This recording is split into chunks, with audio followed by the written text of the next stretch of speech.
ओम शांति। अक्सर करके हम एक सवाल पूछते हैं और भक्ति भावना रखने वाली आत्माएं पूछती हैं कि भगवान को याद कैसे करें, किस विधि से याद करें जो फल अच्छा मिल जाए, माना हमारे कार्य जल्दी पूरे हो जाए। तो सबसे पहले बात ये पहचानना है कि परमात्मा है कौन। तो परमात्मा जो है उसे बहुत सुंदर एक हम लोग शब्द कहते हैं, परम पिता परमात्मा, माना वो हमारा पिता है। और जो पिता होता है उसे मांगना नहीं पड़ता।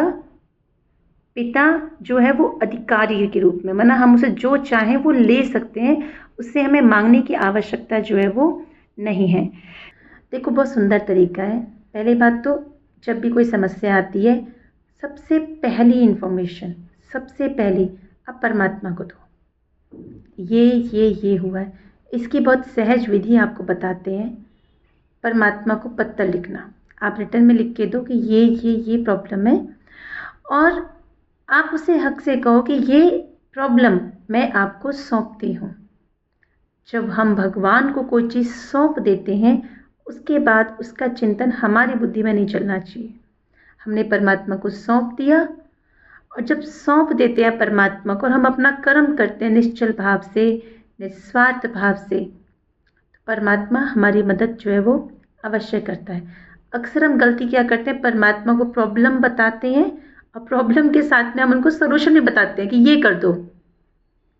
हमारा काम है उनसे प्रॉब्लम डिस्कस करना, अपने मन की जो व्यथा है, अपने मन की जो बातें हैं उनको बताना, आगे कैसे करना है, क्या करना है, क्या सोल्यूशन हो सकता है, वो परमात्मा हमें गाइड करते हैं।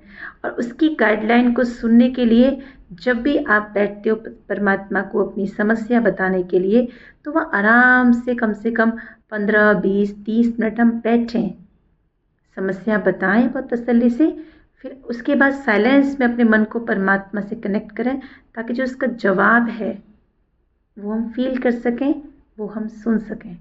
सबसे बेस्ट तरीका है भगवान से बात करने का कि उसे डायरेक्ट बात करें, डायरेक्ट उसको अपनी बात कहें, ताकि हमारी बात उस तक जो है वो पहुंच सके।